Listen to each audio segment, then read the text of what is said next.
Capítulo 15. O Messias aproxima-se da Terra. Os homens, desde o primeiro entendimento, desde quando começaram a admirar as estrelas, passaram a estudar o universo e a compreender algo que mais tarde se chamou astronomia, que é o estudo dos astros, das leis que regulam todos os mundos. E esses estudos cresceram, tornando-se uma ciência das mais interessantes. Lembremo-nos dos dois continentes desaparecidos, a Lemúria e a Atlântida, que o tempo consumiu, deixando alguns vestígios nos fundos dos oceanos. Nesses dois continentes, estruturaram-se civilizações altamente desenvolvidas por trazerem bagagens de outros mundos. Foram elas expatriadas de outras regiões que circulam no infinito. Levas de espíritos foram recebidas pelo Cristo de Deus na atmosfera da Terra, por misericórdia e, mais ainda, pelo amor que vibra em seu coração, e estagiaram nos dois continentes como sendo o coração do planeta. Essas almas vieram da estrela Beta Aurigae, uma das estrelas mais brilhantes da grande casa onde moramos, com a magnitude de 0,09, distanciando-se do nosso sistema solar milhares de anos-luz e bem maior do que o nosso Sol. Esses seres, muito evoluídos na ciência, mas limitados pelos sentimentos, não podiam mais ficar em um ambiente onde o amor deveria ser a força de luz para a garantia da paz de todas as criaturas. Como a bondade de Deus é muito grande, foi ofertado a eles este pequenino planeta, a Terra, e os dois continentes que floresciam na sua exuberância, um sucedendo o outro, foram definidos como casas de hospedagem para receber os turistas celestiais. Ali, a vida era primitiva e, com a chegada desses seres mais evoluídos, foi dado um impulso sobremaneira grandioso, deixando os seus rastros na própria história deste planeta, cujos sinais ainda se pode observar na história de muitos países, alguns dos quais despertaram imediatamente para a luz e estruturaram templos grandiosos em gratidão ao Supremo Senhor do Universo. Outros se enrijeceram nos seus velhos propósitos do materialismo, que os instintos inferiores acumularam nos corações. Ao passar milhares de anos nessa decadência moral, os continentes não suportaram o peso das vibrações deletérias, e a própria natureza fê-los arruinarem-se. Certa noite, um maremoto fez a água cobrir toda a região. Muitos, talvez por não estarem presos a maiores débitos com a lei, escaparam por diversos meios e puderam alcançar outras terras. Foram emigrando sucessivamente de região para região, no aprimoramento das suas qualidades espirituais. Certamente que essas almas não vieram somente de uma morada celestial, mas a maior parte era oriunda da estrela mencionada. Expatriadas por sua rigidez e irreverência, petrificaram os corações no erro, entrando em decadência moral, fechando os olhos e os ouvidos, querendo enganar a própria consciência, como crianças que se escondem atrás da porta ao praticar um ato contrário às normas de um lar estruturado no amor. Encarnaram e desencarnaram tantas vezes quantas foram necessárias no aprimoramento pedido pela lei das vidas sucessivas. Alguns voltaram às suas pátrias de origem, outros ficaram por dever ou por amor e, para tanto, serviram muito à formação da moral, da política e da filosofia espiritual na Terra. Vemos os seus sinais na velha China, na Índia, na Indochina, na Síria, Caldeia, Egito, Babilônia, Judéia, Grécia e mesmo em Roma. E aqueles espíritos de maior fulgor espiritual se reuniram, criando um império espiritual no Tibete, de onde era comandada a paz na terra.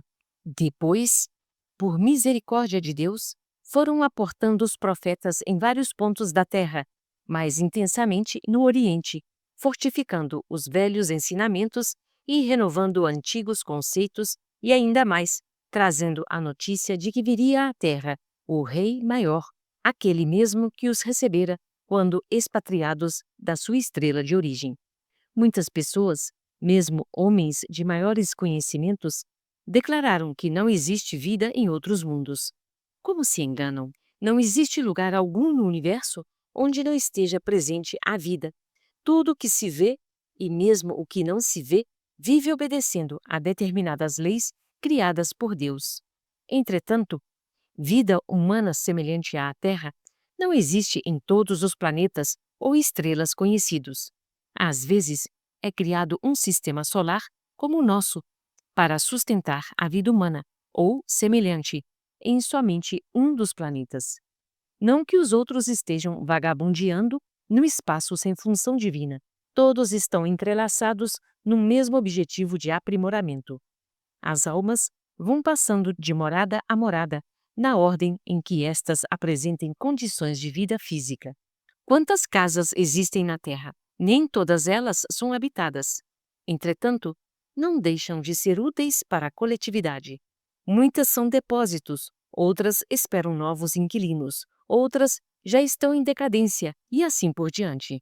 Esta é a mesma lei no cômputo universal. Basta algumas pinceladas desta filosofia para que se possa entender o nosso pensamento. A história da Terra que ora habitamos e trabalhamos com muito amor é muito antiga, estendendo-se há bilhões de anos. Para observar a grandeza do Cristo, antes que ela fosse, ele era. Palavras suas contidas no próprio Evangelho.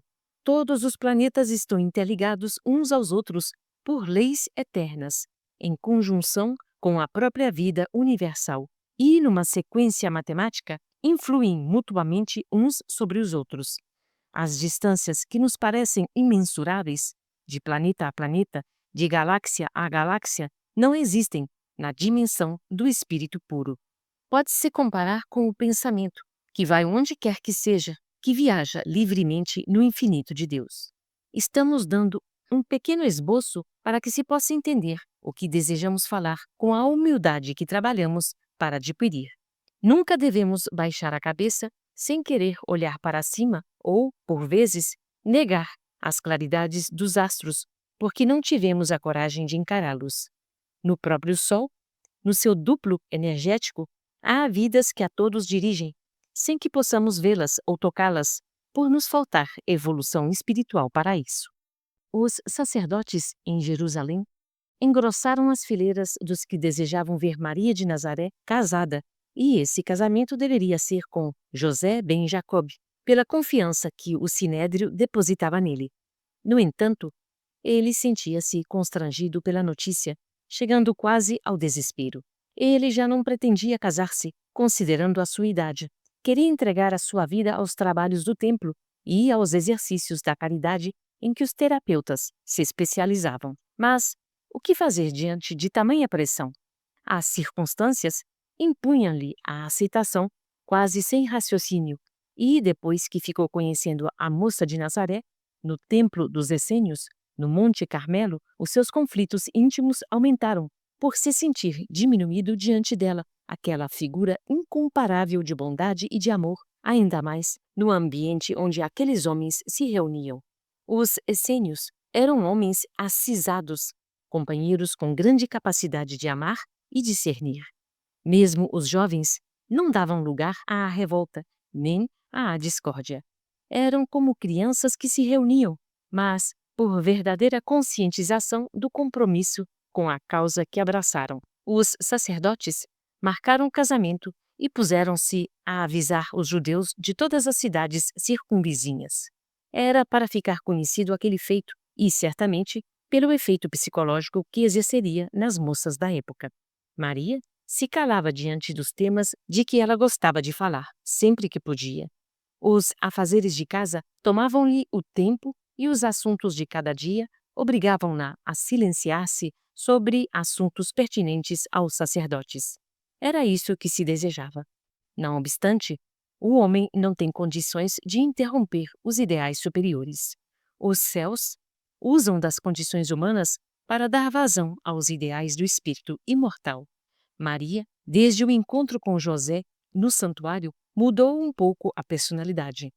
Esvaiu-se, como por encanto, parte de sua alegria, aquela que irradiava constantemente, e sentiu uma certa melancolia tomar conta de seu coração, sem que pudesse livrar-se dela. Seus pais perceberam a sua mudança, como também José, suas amigas da aldeia e os próprios essênios. José, de certo modo, sentia-se ofendido e, ao mesmo tempo, culpado por aquela situação. Maria sentia uma inibição natural que se gerara em seu próprio ser, mas, sem lamentação, entregava-se aos acontecimentos sem o azinhavre do desespero. Seus pais tornaram-se tristes, buscando algum consolo com a própria filha. Mesmo meditando nas palavras de Pai Muni, não se sentiam seguros quanto ao destino de Maria, sob as asas negras dos sacerdotes, que conheciam bem, sabendo de suas intenções quanto à sua filha. Os essênios, de quase todos os montes, eram conscientes dos acontecimentos que se passavam, do nascimento de Maria, sua missão e o seu casamento, arranjado pelos sacerdotes do Templo de Jerusalém. Todos faziam uma corrente de orações diariamente em favor daquela que nasceu para dar à luz o Messias, no seu divino esplendor na face da terra.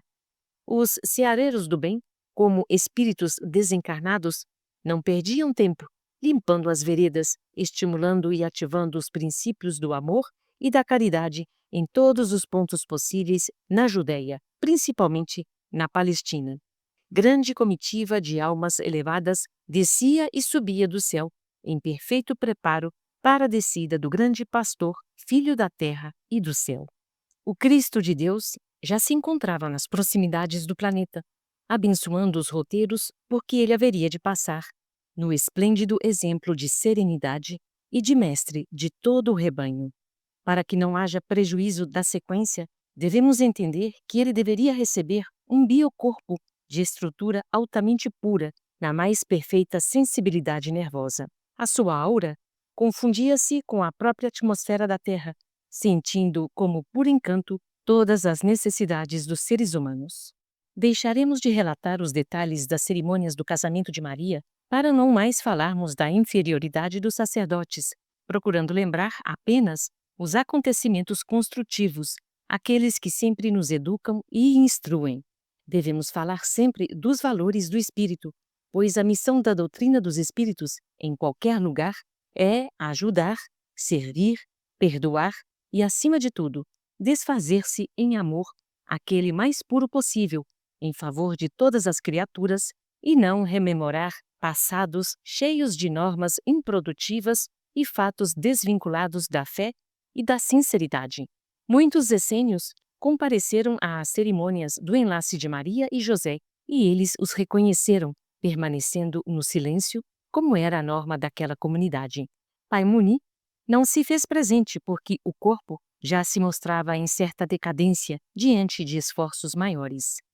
O rabino Azeda Moá também não compareceu por não se encontrar em condições para tal evento de maiores emoções para sua vida, mas orou, pedindo a Deus pelo destino de Maria.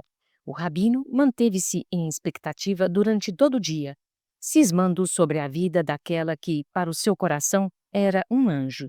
Ele já conhecia as manobras de todos os sacerdotes, sabia que os velhos lobos tudo faziam para o seu bem-estar próprio, defendendo os poderes do templo, porque assim defendiam a sua autoridade.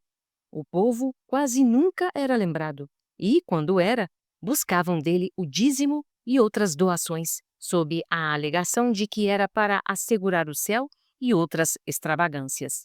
O enlace matrimonial foi uma festa honrosa no esquema dos sacerdotes. Fora anunciado meses antes, de maneira que pudesse encher-se o templo sagrado de pessoas de variadas raças.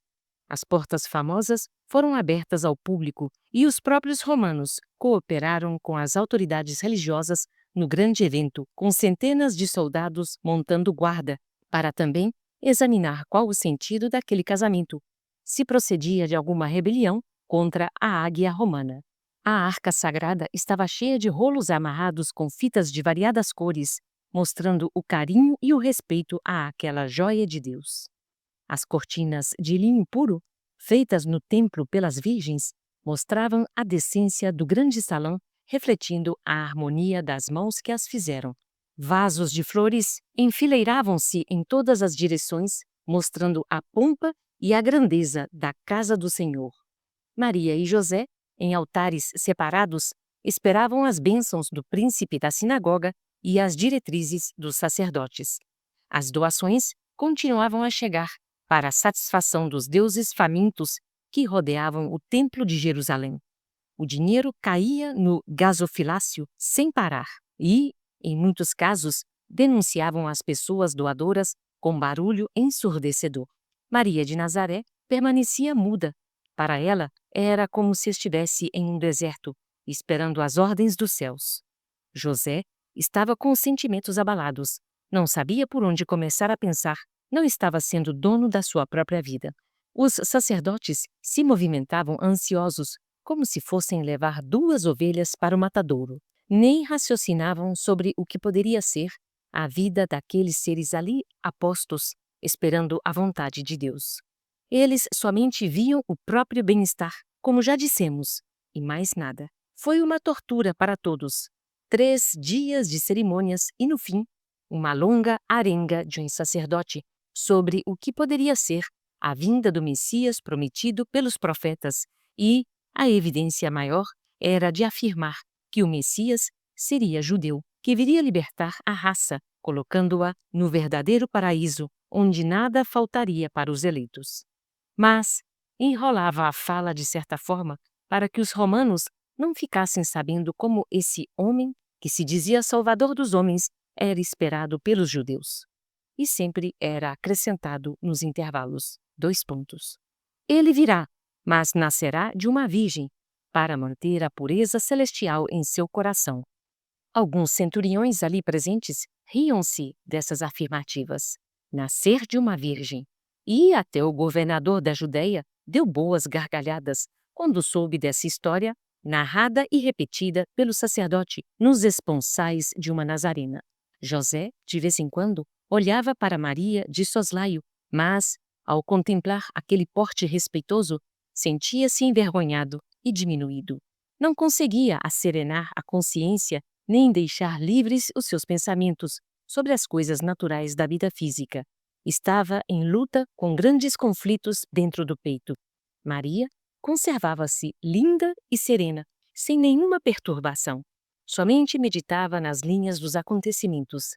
De vez em quando, lembrava-se de Pai Muni e das suas conversas, que verdadeiramente encorajavam o espírito em quaisquer embates da vida.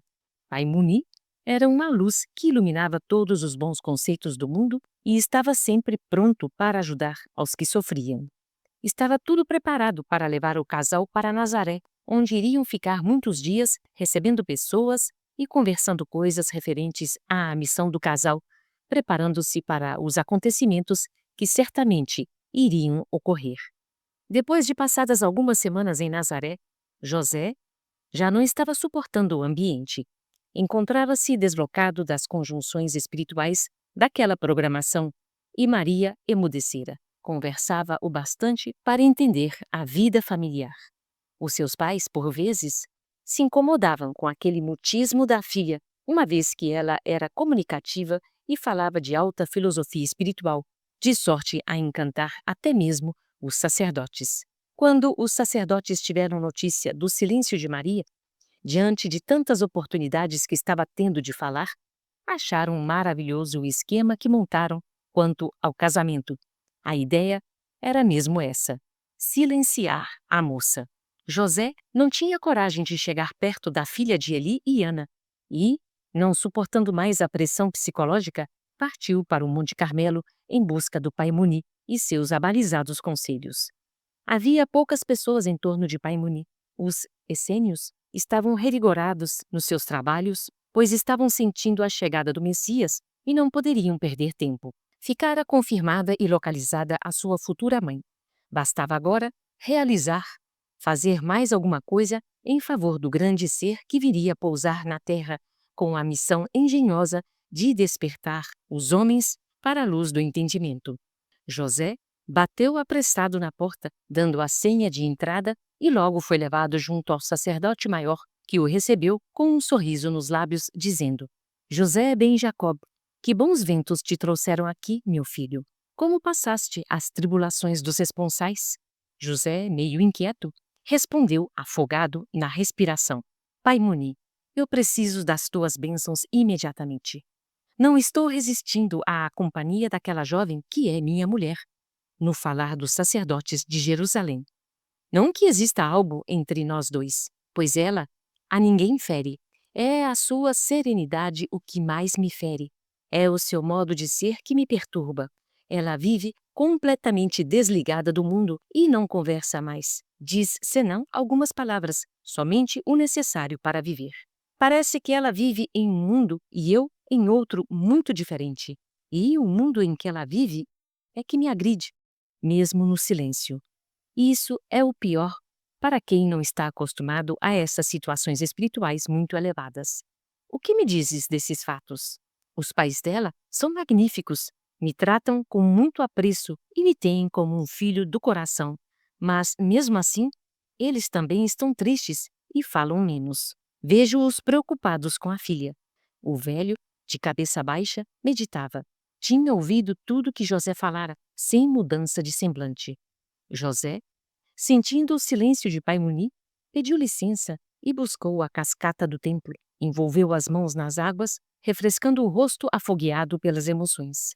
Lavou os pés no jorro de água pura e sentiu-se aliviado pela natureza. Respirou o ar vivo que penetrava de uma abertura do elevado que tinha o poder de esconder aquele povo santo e voltou para ouvir o ancião, que naquele momento estava abrindo os olhos em busca de José. Pai Muni disse com ternura aos ouvidos ansiosos de José ben Jacob: Meu filho, disseste uma verdade muito grande neste momento, que ela, a nossa Maria de Nazaré, vive em um mundo diferente do teu. Justamente, ela vive em outra faixa em que ainda não podes viver. Mesmo assim, podes esforçar-te para viver ao lado dela como companheiro de todos os instantes. É do nosso feitio desejarmos coisas para nós, muito mais do que merecemos, e por vezes nos gloriamos de conquistar o que ainda nos chega por empréstimo misericordioso. Procura a humildade e faze o melhor para que possas conquistar a sua atenção. Se souberes viver bem junto a ela, ganharás um dos maiores prêmios da vida, que é o prêmio que tanto procuras, a paz de consciência. Conquista-a tu mesmo. Luta contra teus impulsos, que os maiores inimigos do homem moram dentro dele. Se fores feliz por dentro do coração, serás feliz por fora, disto eu não tenho dúvidas. Serás um homem perseguido constantemente, não pelos sacerdotes, nem pelos ladrões de ouro e prata, porque não tens esses valores transitórios, mas serás perseguido pela tua natureza inferior, por um exército de divisões do mal, que te procurarão por todos os meios para te fazer perder nos caminhos que aceitaste para a tua redenção. Estás ocupando um lugar, José, que terá o devido reconhecimento dos homens e mesmo dos teus companheiros a que deves servir. Isso, para o teu coração, é bom, porque estarás livre do ciúme e da inveja, do escárnio e mesmo de ser morto pelos perseguidores. Deus quer de ti uma boa companhia para essa mulher que Ele mesmo colocou a teu lado. É hora de te redimires, meu filho, e redimir-te por amor à causa de Deus. Deves sentir-te feliz por teres sido escolhido para colaborar para que o Filho da Luz encontre meios na terra de servir com mais eficiência a todas as criaturas. Muitos desejariam o teu lugar, por verem nele a melhor das oportunidades de redenção, de dar sem exigir, de aprender na escola do dia a dia, de construir a sua própria consciência, limpando-a da sujidade milenar que a todos afeta. Quero te abraçar e desejar-te felicidade nos caminhos por onde andares. Nada deves temer, porque pessoa alguma te procura para tirar-te a vida, mas procura-te aquele que haverá de vir como estrela de primeira grandeza espiritual. Maria será assediada pelas investidas das trevas, pelo que sente e vai sentir no coração, como mãe de um ser que transcende todos os nossos ideais. Não estás ao lado dela para desfrutar das coisas da terra. É necessário que morram, José, os teus instintos inferiores, para que cresça em teu coração a luz de todas as virtudes celestiais. Se o tempo que usas não for aproveitado no sentido do amor puro, terás caminhos longos para percorrer, talvez sem companhias que te sirvam de reforço nos momentos de sofrimento. Nós te desejamos a paz, mas aquela que encontra no trabalho a fonte de serenidade e na vida reta todos os alimentos que a alma desejar, ao ingressar para a vida na eternidade. Sê forte, meu filho. Levanta-te e anda, para que o tempo não fique em vão.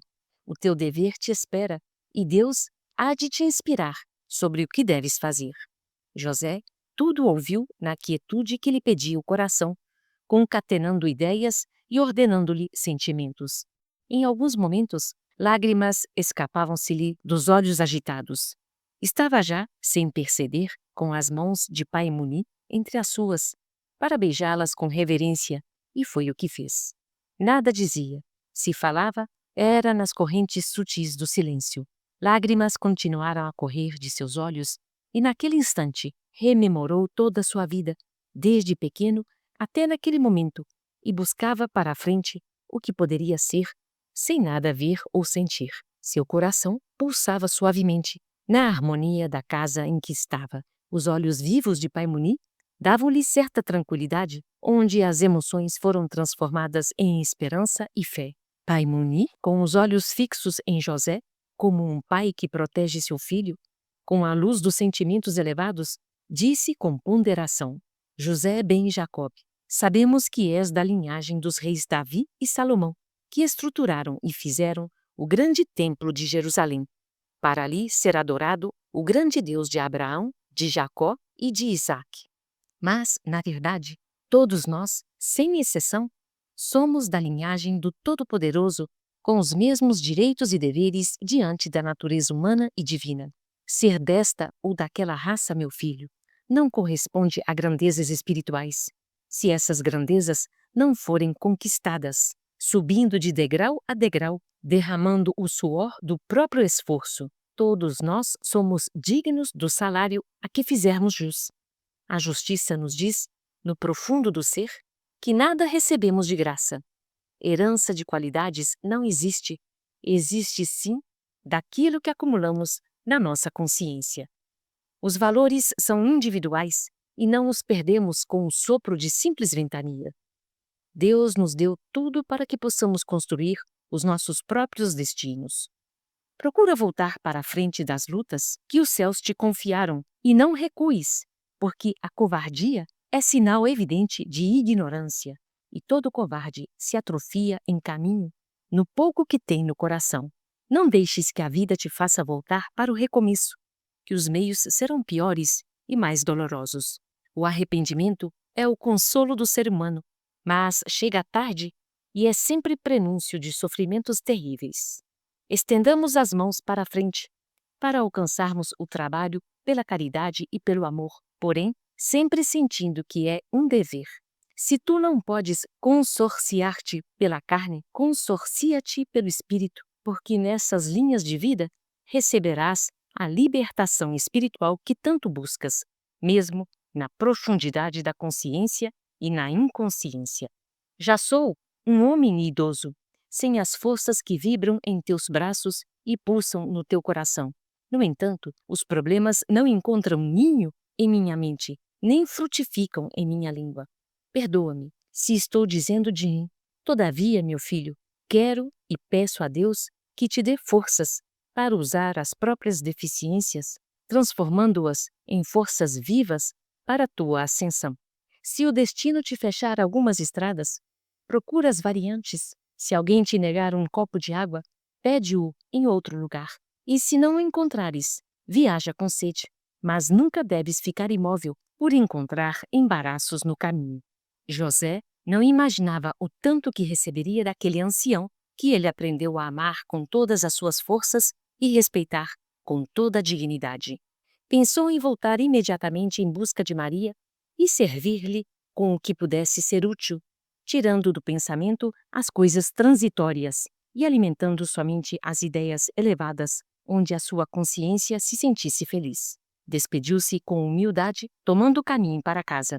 Estava um pouco aliviado internamente, e o compromisso o chamava para que enfrentasse seus deveres. Pai Muni, devagarinho, deu uma volta no templo. Pôde observar algumas estrelas a faiscarem nos céus. Sentou-se em uma pedra à guisa de banco, suspendeu as mãos para o alto, como antenas vivas, e pediu as bênçãos aos luzeiros que rolam no infinito, nos termos que tentamos reproduzir.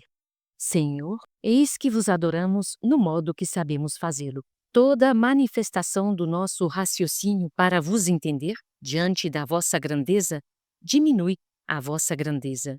Não podemos compreender-vos na vossa feição pura de amor, mas, mesmo assim, vos buscamos pelos meios de que dispomos na nossa inferioridade. Estamos na terra, Senhor, com os pés no chão, que nos garante a existência terrena, e nisso tudo compreendemos a vossa bondade e misericórdia para conosco. Em muitos casos, forçamos ou queremos modificar os nossos destinos. Sem saber o certo, blasfemamos contra as leis espirituais que, por vezes, estão nos protegendo.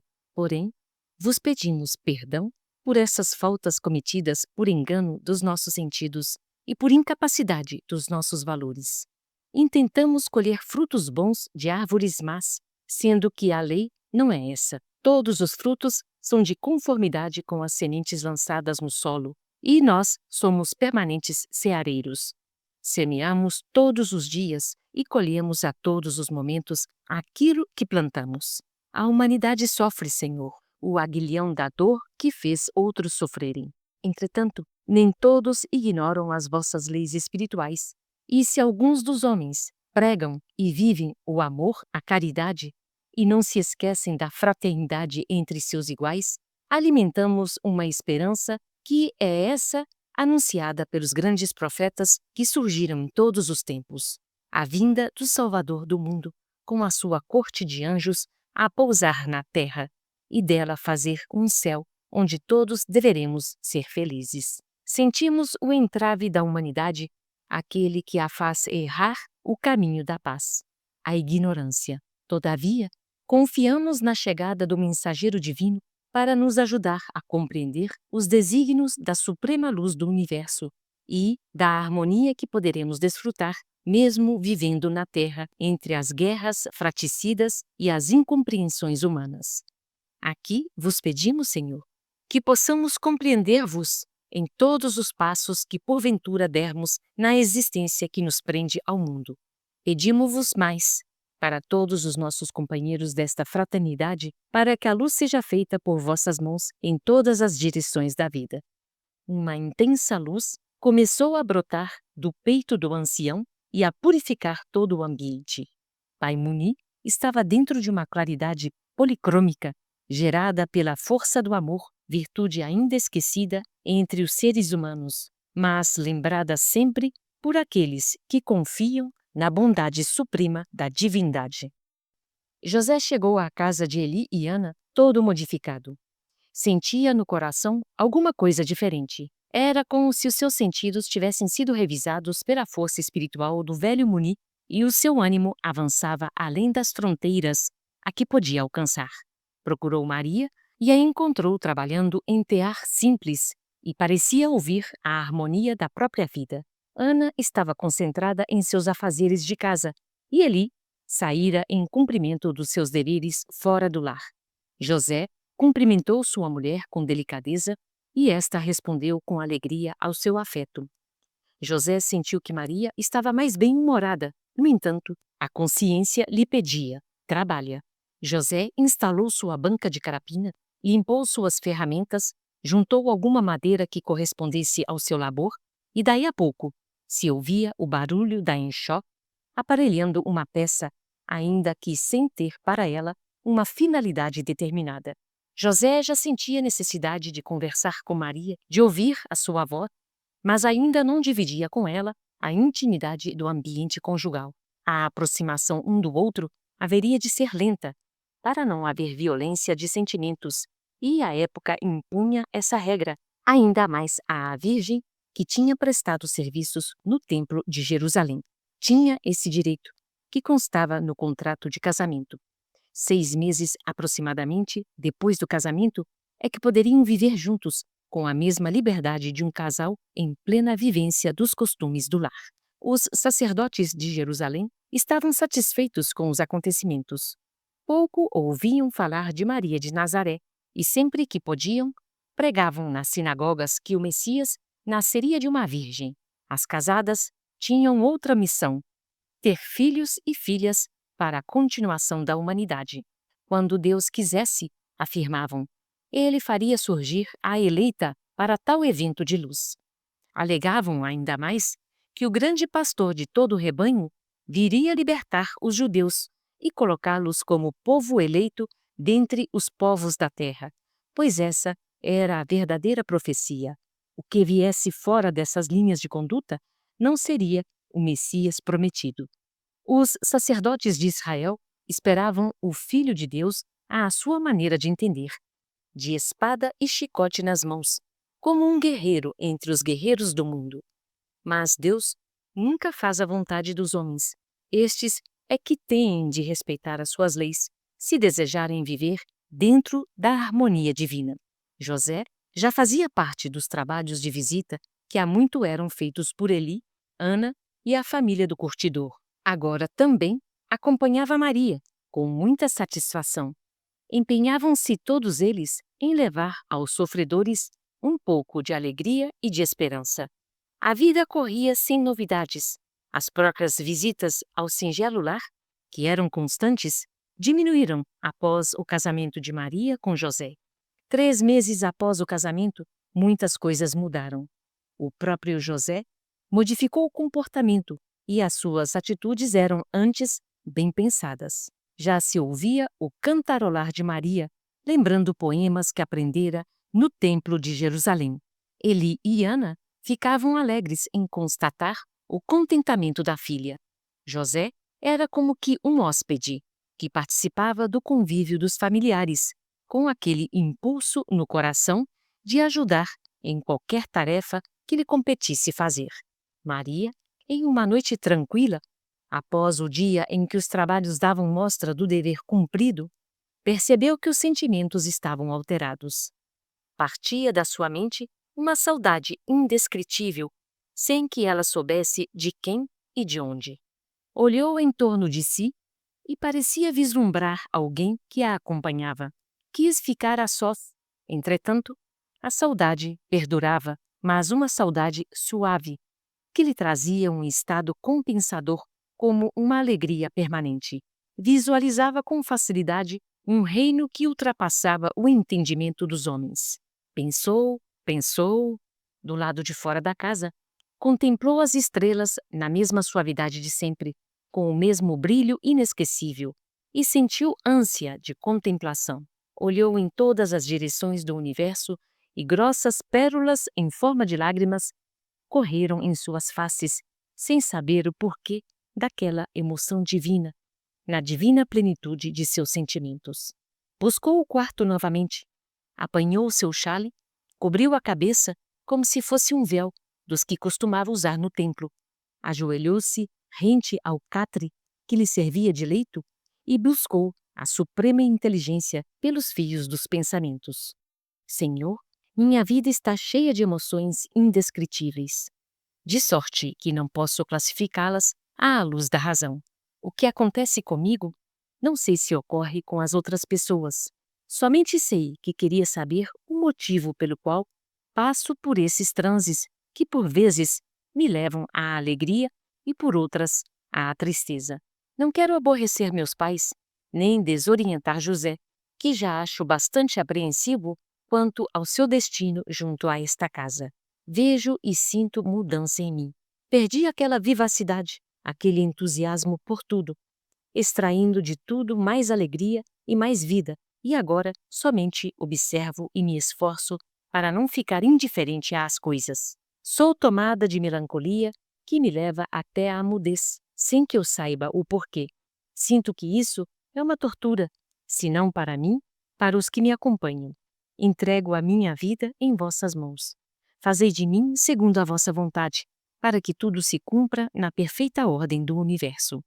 Abri os olhos, notando que o quarto estava tomado de claridade diferente, acentuada na extensão do leito. Apurou os ouvidos e pôde registrar um canto como que de gratidão ao Supremo Senhor do Universo. Procurou o leito naquela entrega perfeita ao sono, sentindo um perfume embriagador invadir as suas narinas, como que ajudando no seu entorpecimento. Notou que não dormia, sentia-se sendo dividida na sua personalidade, destacando-se uma da outra. Observou que mãos angélicas trabalhavam em seu corpo físico e que outras a ajudavam, com todo carinho, a sair de dentro do túnel da carne. Sentiu algumas reações que achou estranhas, mas logo se familiarizou com elas na pauta dos acontecimentos. Já fora do corpo, sentia bater no sustentar da vida 2 corações, e os seus olhos, em espírito, viam coisas que lhe escapavam à visão carnal. Sentia um ambiente verdadeiramente celestial. À sua frente, vislumbrava 3 estrelas reluzentes, das quais 2 aladearam, enquanto a terceira, assumindo a forma humana, sorriu para ela, abençoando os seus sentimentos e falando com doçura. Maria, que a paz do Senhor seja contigo agora e sempre. Não deves preocupar-te com os acontecimentos. O Espírito, quando se veste de carne, embota os seus mais nobres valores, mas sempre tem a proteção dos anjos do Senhor, como agora observaste. Não percas tempo desprezando a vida, porque ela é bela em todos os aspectos. Aproveita-a nas diretrizes estabelecidas por Deus, cujos caminhos bem conheces. Estás na terra apenas por um pouco, e esse pouco, minha filha, tornar-se-á muito aos olhos daquele que é todo amor e sabedoria. Não podes te esquecer dos compromissos assumidos antes de te vestires de carne no mundo das formas. Ser-te-á dado tudo em favor do bem, que deves semear nas leiras da consciência, sem te preocupares com o crescimento do plantio, pois isso pertence ao Senhor. Passa servindo, sem esqueceres o amor. Passa abençoando, sem esqueceres o perdão. Passa sorrindo, sem esqueceres a gratidão.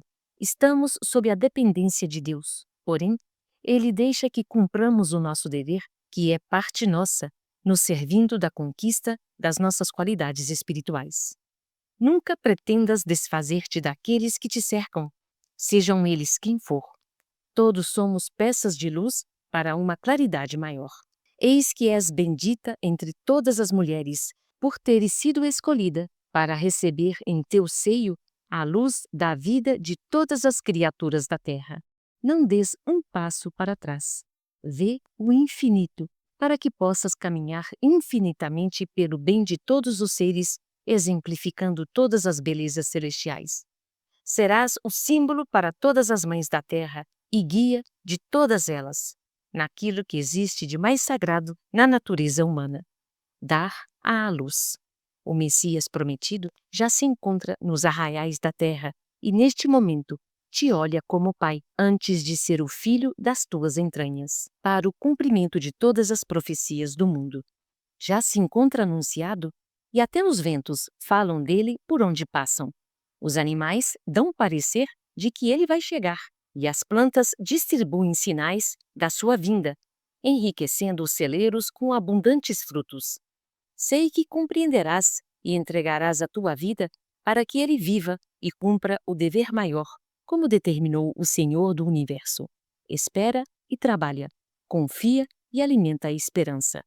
Faze do teu amor a força indispensável para a tua proteção e a do teu filho amado, que estaremos contigo em todas as lutas empreendidas. Sê feliz. Maria desfazia-se no pranto das emoções elevadas que sempre fortalece o coração. Olhou para a cama, viu seu corpo de carne ressonando suavemente e viu saindo da sua cabeça física um delgado cordão da cor das estrelas, ligado à sua cabeça pensante, e isso fazia com que sentisse os 2 corpos ao mesmo tempo. Quis perguntar àquele que lhe aparecera naquele instante, dando-lhe instruções sobre a sua vida e a sua missão, mas não precisou.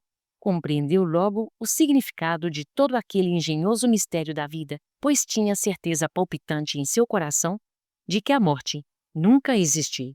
O espírito em forma de estrela sorriu para Maria, no mais profundo sentimento de fraternidade, e os 3 foram se desfazendo como por encanto. Maria, Assim o desejando, reassumiu o corpo físico, lembrando-se de tudo que havia ocorrido. Depois, ficou horas a fio, meditando no que ouvira em corpo astral. E aí, então, dormiu serenamente. Na verdade, o que parecera sono foi uma saída em corpo espiritual, o que é conhecido como desdobramento consciente. As três luzes de Deus, depois que deixaram Maria dormindo, foram em busca de José, que não podia conciliar o sono, virando-se na cama de um lado para o outro. Balbuciava alguns cânticos do velho pergaminho, recitava salmos que sempre lhe traziam paz espiritual, mas nada de sono. Estava tomado por ideias fixas sobre a sua vida e a de sua mulher, Maria. As três entidades espirituais adentraram o quarto de José ben Jacob, que não percebia o que ocorria e nem registrava a presença daqueles seres dentro do lar. A grandeza daquelas almas ultrapassava todas as inteligências do mundo, pois eram seres transcendentais, enviados da grande luz do universo, acostumados a transitar sem barreiras na constelação em que viviam, no trabalho de sustentação da fraternidade cósmica. Eles eram agentes de Deus, purificados na esteira do tempo e conscientizados do amor puro que os seus corações podiam irradiar. No momento em que eles entraram, José sentiu-se melhor. Não dormiu, no entanto, acalmou-se, sem que os pensamentos perturbassem a sua tranquilidade. Os três espíritos cadenciaram a voz em uma melodia espiritual e logo o ambiente fosforesceu de luzes de todos os cambiantes de vida. José respirou profundamente, desconfiado de que junto a si acontecia algo incomum. Nunca se sentira tão bem como naquele momento. Se existisse céu, como falavam os sacerdotes e mesmo os essênios, uns diziam do céu exterior, outros do céu dentro da alma, estava sentindo alguma coisa desse céu, porque a sua consciência registrava um bem-estar indizível. Os três seres de Deus fizeram o máximo que podiam para se tornarem visíveis, mas José não conseguia vê-los. Uma camada de fluidos superiores cobriu o esposo de Maria, e este imediatamente adormeceu, sonhando que estava três reis à sua frente, sem que ele pudesse vê-los. No entanto, podia ouvi-los nitidamente. Ajoelhou-se em espírito e fez uma oração ao seu modo, passando a escutar uma voz, suave e cheia de encantos, que procuramos registrar nesta escrita. José ben Jacob, que a paz do Supremo Senhor te abençoe sempre. Estamos ao teu lado para te ajudar no que deves fazer. É do nosso conhecimento que no mundo há muitos que podem fazer o teu trabalho. Todavia, o chamado está endereçado ao teu coração. Deves aproveitar toda essa oportunidade, porém, ela não significa a ajuda de ti para Deus. Ao contrário, é Deus quem te auxilia pela caridade que recebes neste momento. Se souberes receber, a atitude que deves tomar é muito séria. No tocante à tua educação, a renúncia será preponderante, em se falando do lado humano, de grande porte, pois a tua vida deverá se transformar para formar um ambiente de verdadeira paz e alegria espiritual. Vimos-te falar da vinda do Messias, que já deves saber por outras vias e em que podes ajudar muito naquilo que te toca fazer. Ajusta o teu comportamento, começando pelas ideias, reformando a tua conduta nos moldes do bem, em todas as circunstâncias. Já ouviste da boca do velho Muni o que deves fazer para acompanhar um ser igual a Maria, que foi escolhida pela divindade para receber em seu seio a maior estrela que deve brilhar no mundo para salvar as criaturas. Cumpre o teu dever diante das tuas obrigações. O restante virá por acréscimo nos momentos decisivos. Aumenta a fé em teus passos e nada exijas em teu favor. Cuida de todos os teus sentimentos e disciplina todos os teus impulsos, porque somente o amor, aquele que emana do coração de Deus, pode nos libertar das atividades errôneas que o mundo oferece. Nada exijas para tua satisfação pessoal. Oferta tudo o que tiveres por amor. Não blasfemes, caso a natureza te agrida por certas inconveniências. Não maltrates o ignorante e procura ajudar aos que sofrem. Lembra-te sempre da justiça e não te esqueças da caridade. Se alguém se uniu a ti em um enlace matrimonial nos moldes do mundo, sê o seu companheiro, sem especular teus direitos. Antes, sim, a lei te adverte. Observa muito, mas muito, os teus deveres. Estaremos sempre ao teu lado, se souberes ficar ao lado daquela que veio servir de modelo para todas as mães do mundo. José ouvia bem, mas não via ninguém. Porém, mesmo assim, seus sentimentos deram sinal de emoções e das mais profundas. Mesmo sentindo-se de joelhos, movimentou-se como que procurando mãos para beijar. Não as encontrando, por estar em outra dimensão, osculou o ar com gratidão e falou pelas vias do coração. Meu Deus, sei que nada tenho para oferecer neste momento em que me chamais para servir, ainda mais àquele que tudo tem com a abundância. Entretanto, se achardes que sirvo para alguma coisa, estarei à vossa disposição, entregando a própria vida se assim vos convier. Faça-se a vossa vontade, e não a minha. Mesmo naquela pequena oração, ele pôde observar alguns vultos quase desaparecendo no ambiente em que estava, acenando as mãos luminosas para ele. A emotividade foi tanta que acordou suspirando de felicidade e recordando mais ou menos o que ouvira dos 3 emissários do céu. José entendera o que se passara com ele em estado de sonho, que era referente a Maria, sua mulher. Sentia a necessidade de falar com Pai Muni para que ele pudesse clarear mais aquele aviso. Não tinha dúvidas sobre a missão de Maria em relação à vinda do Messias. Todavia, ainda se mantinha confuso quanto à interpretação da profecia, quanto à virgindade da mãe do Messias. Esquecera-se de várias explicações que já lhe haviam sido dadas quanto à sua participação. Ainda não tinha compreendido as sutilezas das palavras do Pai Muni, advertindo-o quanto aos caminhos que ele deveria seguir, cheios de espinhos e sacrifícios. Uma frase que deveria ficar muito viva em José, dita pela boca de Pai Muni, passou despercebida, quando este assim se expressou: se não podes consorciar-te pela carne, consorcia-te pelo espírito, porque nessas linhas de vida receberás a libertação espiritual que tanto buscamos, mesmo na profundidade da consciência e na inconsciência. Há uma barreira quase intransponível do espírito à alma, a não ser que esta se encontre em um estado evolutivo muito grande, de sorte a facilitar as transmissões dos próprios pensamentos e, pela visão, certificar-se de todos os fatos, como ocorreu com Maria de Nazaré e, em certos casos, com Pai Muni. Ele e Ana foram igualmente avisados em sonho da vinda do Messias prometido. Toda a população de Nazaré ouvia nos ares a canção da chegada do grande ser.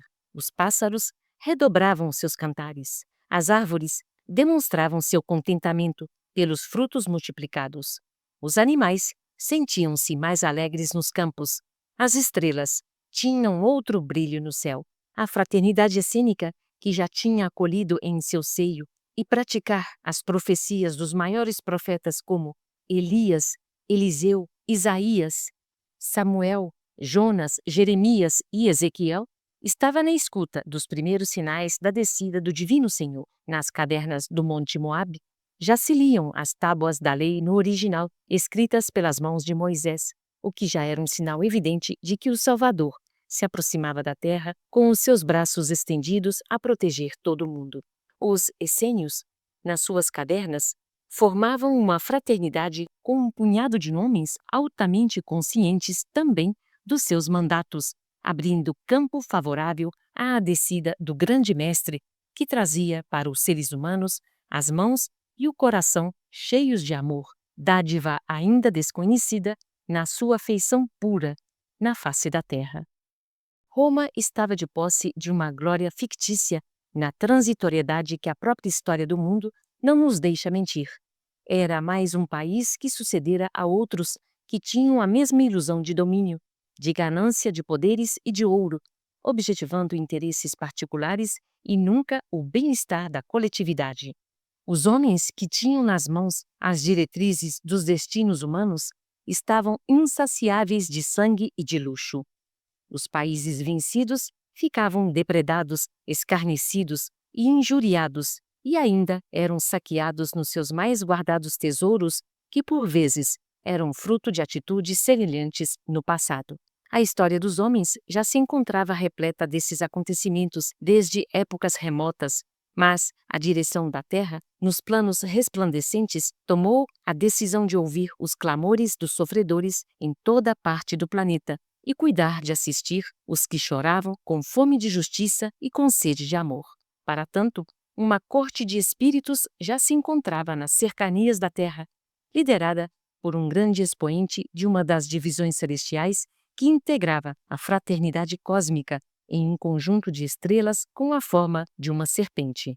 O Messias anunciado pelos grandes profetas, que também faziam parte do seu colégio apostolar no plano espiritual, espíritos despertos para a luz imortal da vida, conscientes dos deveres diante de Deus e das suas consciências, estava já abençoando o planeta. Falar de coisas muito distantes da humanidade é sujeitar-se a controvérsias de todas as qualidades. Entretanto, quando é hora de dizer, não se deve calar. Os primeiros profetas falaram da vinda do Cristo à Terra, quase 1000 anos antes da sua chegada a este planeta. Foram ridicularizados e mesmo apedrejados, passando pelos maiores vexames. Mas falaram, e após eles, outros vieram dizendo a mesma coisa. Até hoje, os homens não se matam por simples motivos e ideias, como quase aconteceu com Galileu Galilei, quando afirmou que a Terra era redonda e que girava em torno de si mesma e em torno do Sol, mas reagem e criticam quando surgem outras leis, dando garantias e liberdade aos próprios homens. Desde a vinda do Cristo até os dias presentes, divergem alguns sobre a natureza do corpo do Mestre, se o Cristo tinha um corpo de carne ou se era um corpo celestial, e muitas discussões foram travadas por tão simples assunto quando não era ainda tempo adequado para dele se tratar. Até mesmo muitos espíritas se dividem no campo destas opiniões e possivelmente continuarão a se dividir no tocante a esse controverso assunto. Respeitamos todas as teorias dos homens e espíritos, porque sabemos da sinceridade em querer levar o Evangelho aos corações dos que sofrem. Falamos de muitos assuntos que, por vezes, nos interessa falar. No entanto, o objetivo maior do grande mensageiro de Deus é a reforma do ser humano, é melhorar as condições dos espíritos no tocante aos seus pensamentos e suas atitudes, é fazer conhecido o verdadeiro amor, aquele que se subdivide em inúmeras virtudes para nos educar e, por vezes, nos instruir em todos os sentidos. Não é o crer ou deixar de crer que irá atrasar um espírito ou impedir que ele atinja planos superiores. Haverá um dia em que todos estaremos aceitando a verdade sem nenhuma variante, encarando o sol sem temer as suas claridades. Na verdade, existem mundos grosseiros onde os espíritos estão nas primeiras encarnações, mundos primitivos como era a Terra. Ao chegarem a ela, essas falanges de espíritos mais esclarecidos nas diversas áreas do conhecimento, mas em precária condição moral, provindos de pátrias distantes, assim como há mundos venturosos onde o corpo que serve aos espíritos é quase fluídico, onde a contextura da própria matéria chegou a um grande aprimoramento, capaz de fornecer à alma meios seguros para o seu total desempenho na arte do despertar de todas as suas qualidades espirituais. Certamente que existem leis em todos os mundos, de acordo com as suas evoluções, mas essas leis nunca se fecham. São as mesmas para todas as criaturas. Cada um respeita essas regras de acordo com a evolução própria já atingida. Podes notar, mesmo na Terra, certas leis respeitadas por uns que para outros não têm valia, como, por exemplo, os sinais de trânsito. Para determinadas autoridades, elas perdem o valor. O sinal vermelho para um veículo presidencial não tem significação, uma vez que outros critérios passam a ocupar primeiro plano, no caso, a segurança do chefe da nação. Isso estamos mencionando para que se possa avaliar as leis siderais. Para o nascimento de um grande ser, As leis que regulam são outras, como as que o assistem. Não é que esse ser seja privilegiado, ele apenas recebe o que merece, no âmbito de sua grandeza espiritual. A humanidade, por assim dizer, evolui por meio de trocas em todos os mundos. A sequência evolutiva das raças depende de enxertos provindos de fora, de maneira tão sutil que os próprios seres humanos não desconfiam. A evolução do espírito requer corpos adequados para sua ascensão. Almas altamente evoluídas sentirão na sua formação congênita enxertos admiráveis, concedidos pela própria natureza, não aceitos pelo homem comum. Como foi dito acima, as leis são as mesmas para todos. Os raios solares, o ar e a água são entregues para os seres humanos e animais com as mesmas riquezas, mas cada qual extrai desses meios de vida o que a sua evolução ordenar. Cada raça-mãe, de vez em quando, recebe um enxerto de outros mundos para compensar o estímulo biológico e este compartilhar com o esquema divino do engrandecimento da alma. A matéria deve acompanhar o espírito na sua escalada evolutiva. De outra forma, ele não suportaria a vida nos liames da carne, que certamente evolui, mas não tanto quanto o espírito. Já em determinada faixa evolutiva, a ascensão dos seres espirituais já acordados para a luz tem maior rapidez, visto que a própria vida lança a mão de todos os recursos para acompanhá-los, e dentre eles se encontra essa troca de valores de que estamos tentando falar. Uma chama divina que se move em um corpo de um animal, o que faria ligada a um complexo humano? É a mesma coisa que ligarmos corrente elétrica de baixa voltagem para acionar um motor de elevada potência e este pôr em movimento uma máquina. Ocorre inversamente com um espírito de altas vibrações, como no caso de Jesus, ao ser internado em um corpo físico de um ser humano comum. Este não suportaria as correntes vibratórias dessa alma e poderia até desintegrar-se no momento de ser concebido. Basta um pouco de raciocínio para percebermos. Certamente que isto não é derrogar as leis. Estas é que cedem às conveniências, mudando suas ações de acordo com a evolução da alma. Os altos instrutores da humanidade já fizeram várias experiências neste sentido, enxertando raças humanas como se fosse uma espécie híbrida, como no caso que se faz com os animais e plantas na Terra. A diferença é que, na Terra, o híbrido não dá continuidade à raça. No caso espiritual, o híbrido tem a mesma fecundidade, com valores altamente proliferadores. Como um corpo puramente físico poderia suportar um espírito de alta pureza espiritual como o Cristo? As próprias leis físicas nos dão essa explicação. Correntes de alta voltagem somente podem passar em fios apropriados. Um espírito da qualidade do Cristo não suportaria uma permanência em corpo de carne e osso, qual o comum. Ele se dissociaria imediatamente, mesmo na sua formação congênita. Por outro lado, as vibrações da Terra são tão pesadas e densas que não existem condições para um corpo fluídico permanecer os anos que o Mestre viveu entre os homens. Mesmo espíritos de considerável elevação, cuja vibração se assemelhe aos que reencarnam neste globo, a não ser com um preparo muito grande, paciente e demorado, podem nele permanecer por muito tempo, atuando em favor dos seres humanos. Hoje, pode-se dizer que não existiram equívocos nas teorias, se as podemos chamar de teorias, quanto ao corpo de Jesus, por sabermos, como os próprios homens, que a matéria é acumulação de fluidos e que os fluidos são matéria dispersa.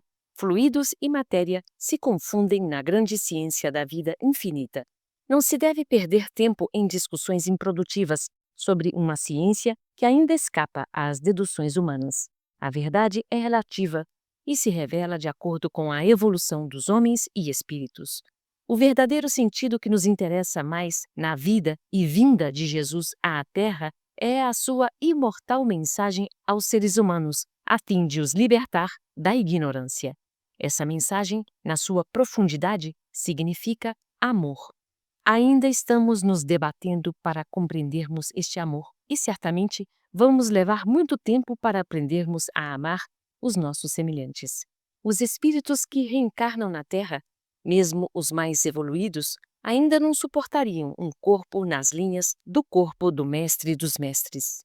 As verdades ficam escondidas nas dobras do tempo, mas sempre chegaremos lá para descobri-las. Negar, sem analisar, não é justo e, em muitos casos, o raciocínio dos seres humanos é fraco para encontrar a realidade.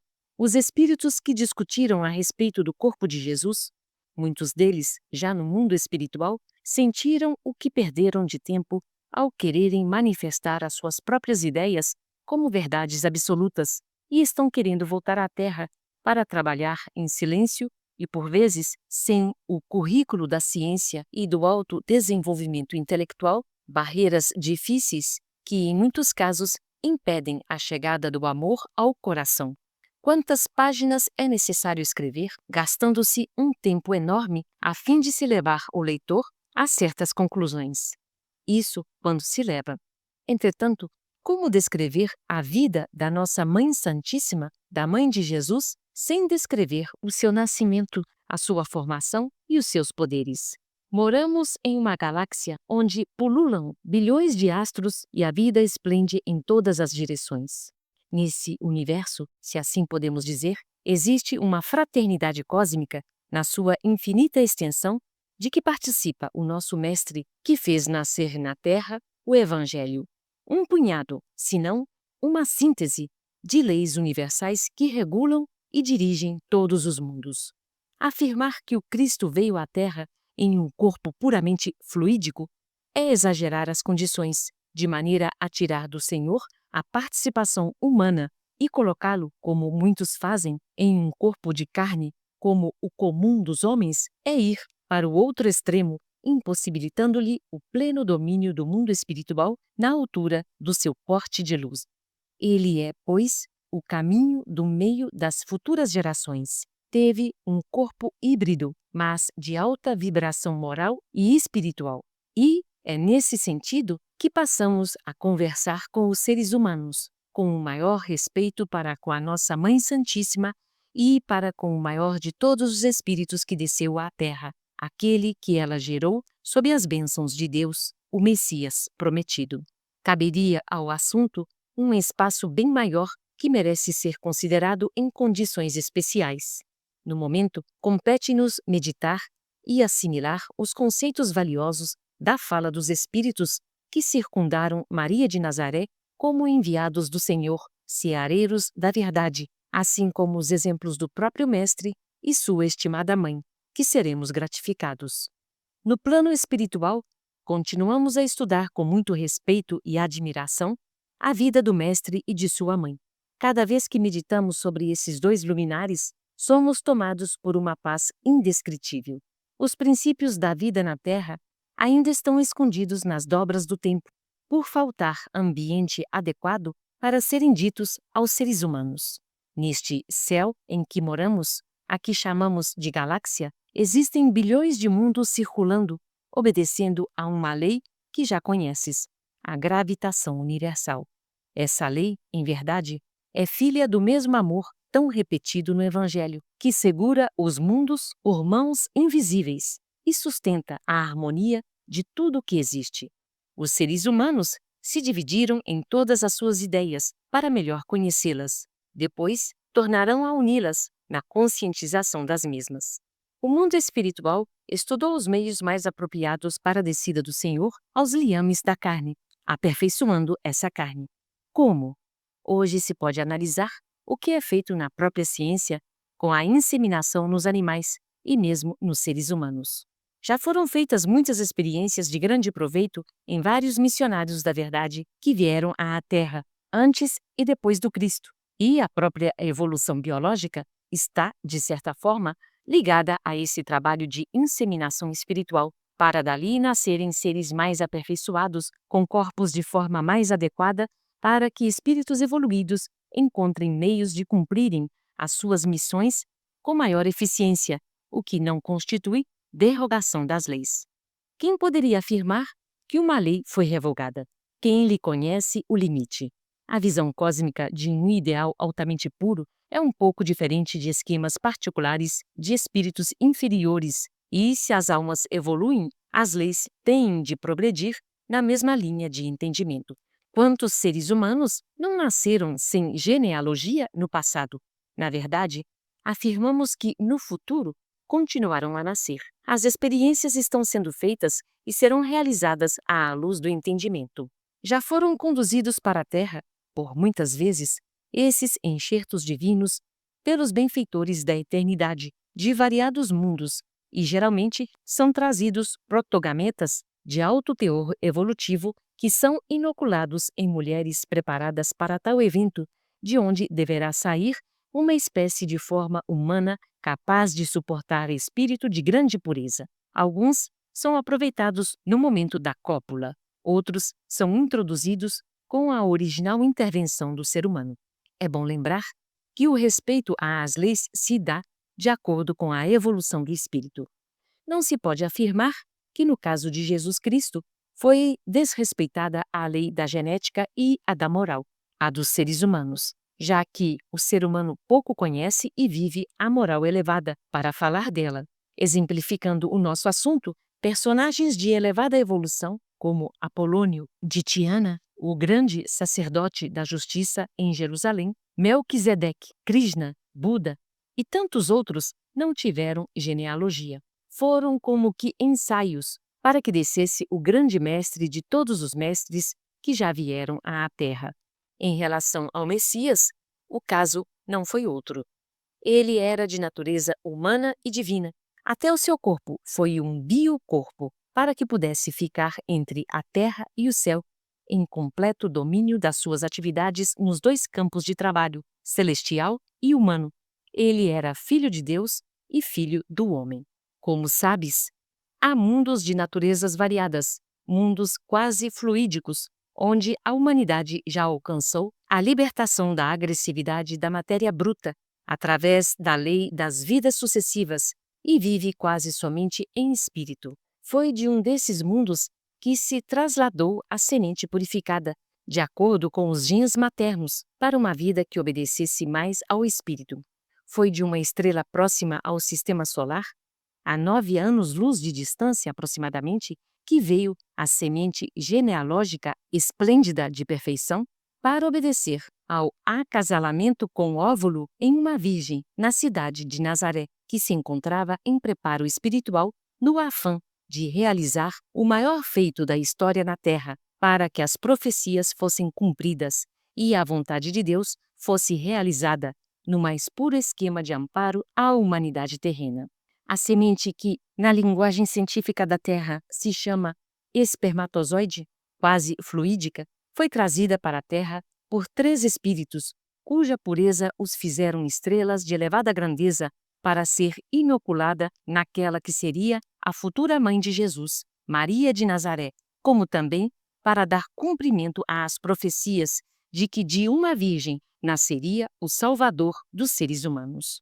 José ficaria como um tutor do grande ser e a continuação da sua raça seria uma continuidade moral pelo que ele viera trazer em favor da humanidade. Já havia sido feita a maior limpeza psicofísica de todos os tempos na atmosfera da Terra, com a neutralização dos espíritos malfeitores, como já foi descrito. O planeta foi aliviado das agressivas tumultuações magnéticas e um cortejo de espíritos atuava em torno da Terra para proteger e incentivar as ideias do Cristo, que antes mesmo dele nascer, já estavam sendo derramadas em todas as ideias humanas. O pensamento é força propulsora em toda parte, é vida estuante em todas as direções da vida. Altas entidades espirituais vieram trazendo, com especiais cuidados para a Terra, a semente masculina, no sentido de fecundar Maria de Nazaré com extremo respeito e dedicação. Já haviam sido estudados os efeitos que poderiam causar a simbiose da força estelar com o óvulo materno, e diante dos efeitos que poderiam surgir, as almas integradas na ciência e no amor tinham tomado todas as providências para que pudessem concretizar a fecundação. Os agentes de Deus conduziram o microgameta do ambiente estelar para a formação de um corpo perfeitamente dócil ao comando da mente daquele que iria assumir a direção de uma ideia que os humanos ainda não entendiam e que se chama amor, aquele que transcende às conveniências dos seres humanos e avança no tempo e no espaço, porque é a essência da própria vida.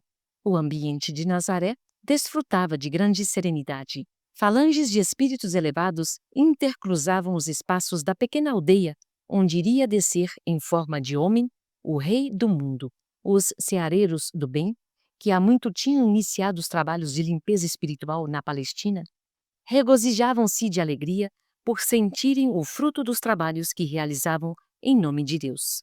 Maria encontrava-se no seu leito, onde tudo denunciava harmonia. Alguns antigos escritos dos profetas foram lidos naquela noite. Ela estava quase dormindo quando pressentiu a entrada de vários luminares da eternidade. Um deles trazia nas mãos luminosas algo que também irradiava uma luz intensa, uma microvida de difícil observação.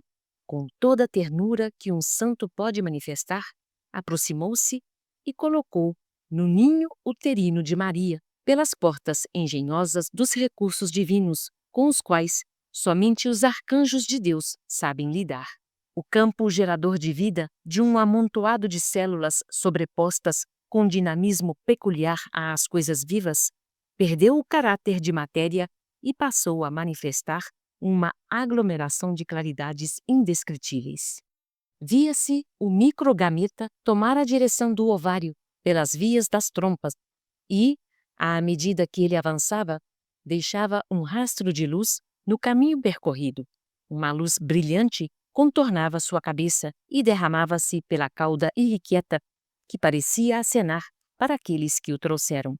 Maria foi envolvida por uma sensação divina, entrecortada de emoções não menos elevadas, como se estivesse ouvindo uma música dedilhada por artistas das estrelas.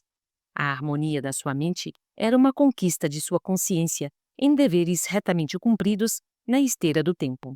O ovário, mostrando-se ocupado, sensibilizado pela mente instintiva de Maria, recebeu ordens e fez cumpri-las, rompendo-se como por encanto e desprendendo, por lei da natureza, um microvolume ovalado que mostrava por dentro um núcleo de coloração pálida, seguido por uma matéria transparente, envolvendo-o uma chama ligeiramente avermelhada que lhe dava vida como se fossem pés, conduzindo-o ao encontro do que seria espermatozoide estelar.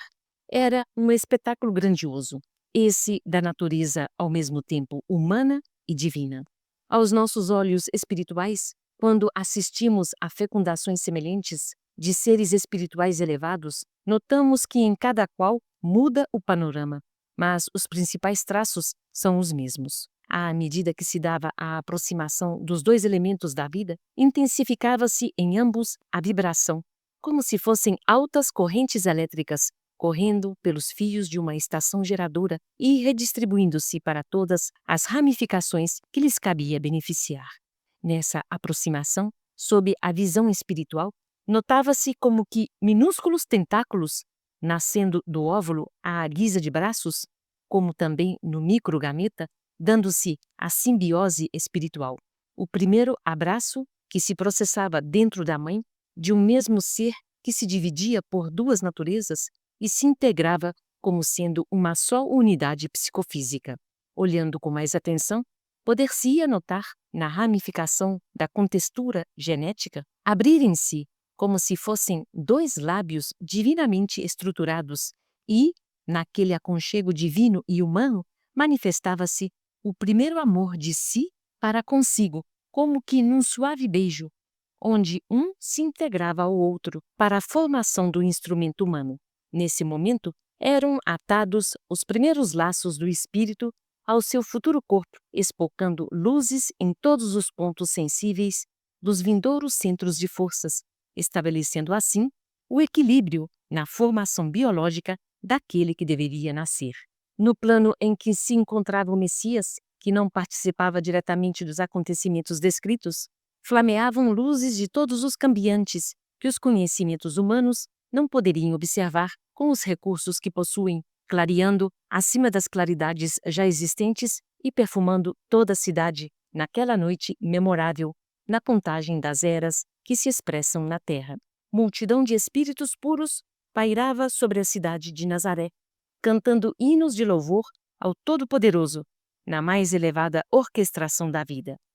Maria se encontrava em estado de graça, a graça divina manifestada na terra. Ela não desejava acordar. A sua ansiedade, mais ou menos consciente, refletia o desejo de dormir na eternidade, naquele êxtase que se prolongasse para sempre. José não dormira naquela noite, pensando continuadamente nos seus destinos.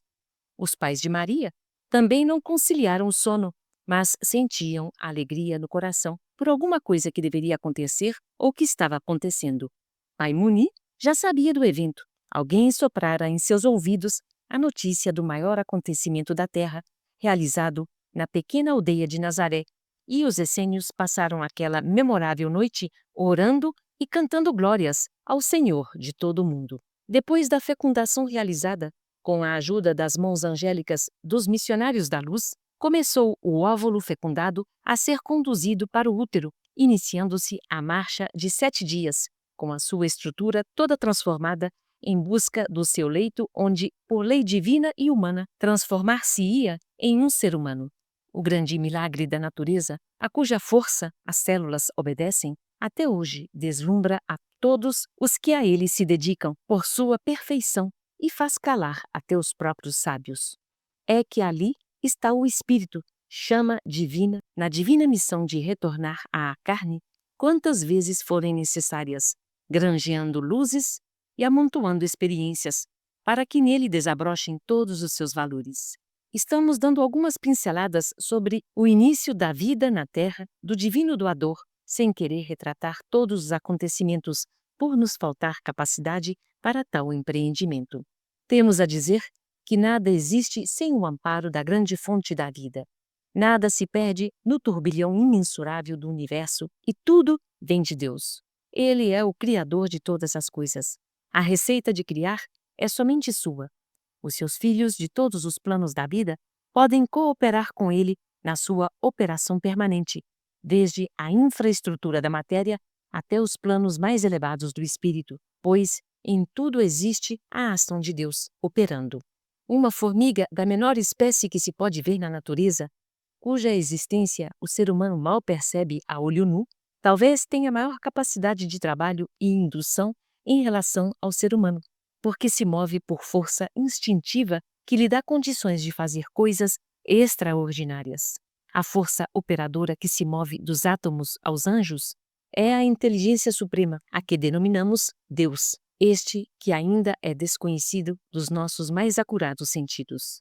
O que existe no plano dos homens, mesmo entre os mais sábios, senão no plano dos espíritos que residem próximo à terra, é a grande falta de humildade, em não dizer, como falou um dos grandes que descobriu essa verdade, quanto mais sei que nada sei.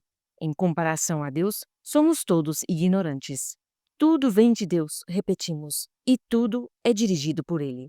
A nós outros, cabe obedecer às leis que garantem e sustentam toda a criação. A liberdade que todos procuramos em relação ao Senhor, nunca a teremos. Somos seus servos em todas as escalas que, por vezes, tenhamos que alcançar. Encontramos na doutrina dos Espíritos uma abertura sobremodo salutar, onde podemos manifestar nossas ideias com maior facilidade, como espíritos livres da matéria. Entramos no campo da transmissão de pensamentos, regularizando uma comunicação proveitosa e a mediunidade, com o espaço de tempo, fornecer-nos-á maiores probabilidades de sorte a atingir os nossos intentos com mais realidade. Ainda existem muitas coisas, mas muitas mesmo, para serem ditas aos seres humanos, e ainda esperamos que esses se preparem para tal mister. A verdade tem de ser dosada, qual o sal no tempero, pois, se dita na hora errada, torna-se uma tempestade, arruinando os caminhos dos próprios seres humanos. Deus sabe o que faz, e o caminho mais acertado para todos os seres humanos É o Evangelho de nosso Senhor Jesus, que é o verdadeiro caminho, a verdade e a vida para todos nós, encarnados e desencarnados. O corpo de Jesus é, pois, o protótipo do futuro, mas de um futuro distante, depois que a humanidade começar verdadeiramente a viver o Evangelho, a exemplificar aquilo que prega para os semelhantes, depois que o amor for conhecido e vivido no dia a dia, em todas as nuances da vida. Consideremos que o apóstolo Paulo já falara aos romanos sobre o corpo do Mestre. Deus enviou o seu próprio Filho em semelhança de carne pecaminosa. Romanos, capítulo 8, versículo 3. Para cada um, segundo as suas necessidades. Esta é a lei dos iguais, ou que aproxima os iguais. Assim como o espírito evolui, a matéria não pode ficar atrás. Existe um agente divino para dar o impulso evolutivo em todas as formas. Deus de nada se esquece e Cristo trouxe a sua mensagem para todas as almas, como herança de novas acomodações para os mensageiros do futuro. A experiência está consolidada e o Senhor não pede opinião aos seres humanos para estabelecer suas leis e decretar sua magnânima vontade. Os essênios do Monte Hermon, na aldeia do Líbano, os do Monte Ebate, na Samaria, os dos montes Carmelo e Tabor, na famosa Galileia, os dos montes Quarentena e tantos outros, espraiados no Velho Mundo, todos se encontravam na expectativa do nascimento do Divino Senhor, daquele ser que viria florescer os corações e dar impulso ao progresso em todos os sentidos. Não viria apenas dar a melhor noção ao pensamento religioso vigente, mas libertar as consciências ainda presas nos ranços conservadores e arcaicos. O nascimento do Cristo não era um simples acontecimento, como muitos pensaram.